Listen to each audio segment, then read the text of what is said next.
Being accidentally fortunate is not the way to exist. This destiny business is a good insurance to handle your failure. What comes our way is not in our hands, but what we make out of it is 100% in our hands. Sadhguru, I have worked very much hard to secure the first rank in common entrance examination and place me here. But my brother says me that it's my destiny that has put me up here. Is it really my destiny or my hard work that placed me here? Where's your brother placed, huh?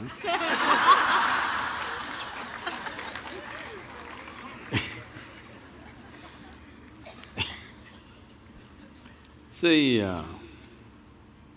what people are generally calling as destiny is essentially what they end up creating unconsciously.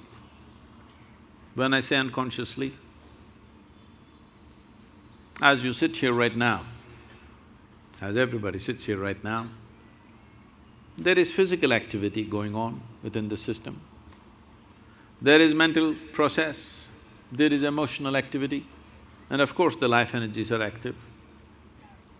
Every moment, they are taking in hundreds of inputs, whether you're conscious or not conscious. So if I ask you a question, since this morning, from the time you woke up till now, of these 4 dimensions of activity, how much have you conducted consciously? What percentage do you think? Few things. How much percentage do you think? 25%. You are very generous, man. It's well below 1%. If you walk from there to there, there will be 25 different kind of smells that you're not conscious of, but the body registers and records. There are 100 different kinds of sounds that the body registers that you're not conscious of. Like this throughout the day and night, in wakefulness and sleep, this is happening. When you are only conscious of less than 1% of your activity, definitely life will look like an accident. Hello? When 99% of the things that you're doing unconsciously, definitely life will look accidental. If the accident… See, it is so happened, somebody fell off on the street and had a brain injury, after that suddenly, they started working their mathematics in a wonderful way. But that was only one. 1,000 other people who cracked their skull never recovered from that, or they died, or those who lived on much diminished. So, being accidentally fortunate is not the way to exist.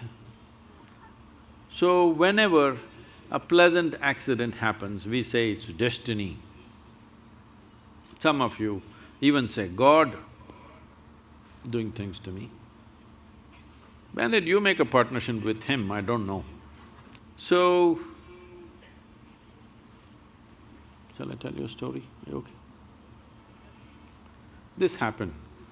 Sherlock Holmes, you know Sherlock Holmes?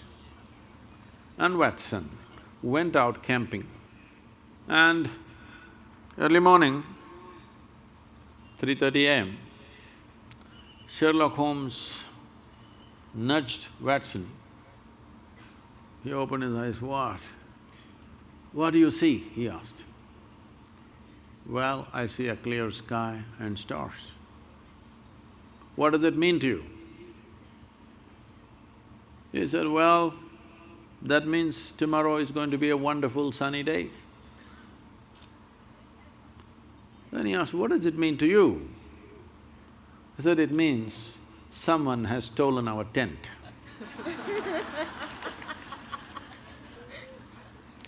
So, we don't know what went missing, and something may fall here and there by chance, but that's not the way life works. If a human being doesn't take it upon himself or herself to make their own destiny, they're still having an evolutionary problem. That is, they are still not yet fully there. Because being human means this, that we can conduct our life consciously. Being human means this, that we can craft our life the way we want. But this destiny business is a good insurance to handle your failure. Whenever you fail, destiny, it's God's will. So this has been going on for a long time. This is not the fundamental nature of this culture. In this culture, we taught you right from ancient times, your life is your karma. Did we tell you or no? Nobody told you there is a God up there who will do things to you. We always told you, your life is your karma. This means your life is your making. No interstellar influence on you, it's you. Whatever, there are a million impacts on us, but what we make out of it is still us, isn't it? What is thrown at us is not in our hands. What comes our way is not in our hands, but what we make out of it is 100% in our hands. I must tell you this. When I first went to Coimbatore and we started setting up the yoga center, this is a country like this is very strange. Now they're all clapping their hands.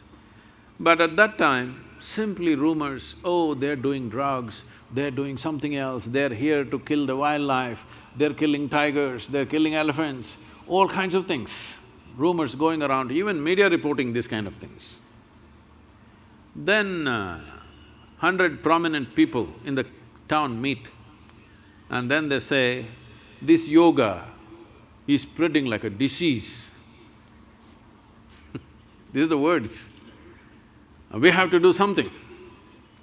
There some young hothead says, let's take a truckload of people and pull down the whole thing, because the whole yoga center at that time was just thatch roof sheds.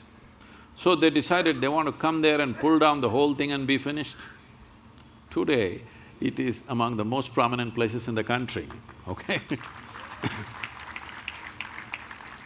So, when they said this, there was an old man who is no more, a wise man. He said, see, you don't know who you're dealing with. I know this man. If you throw stones at him, he will build something out of those stones. Don't throw stones at this man. So, what comes at you, you cannot decide, but what you make out of it is your thing, isn't it? This is where your dint is.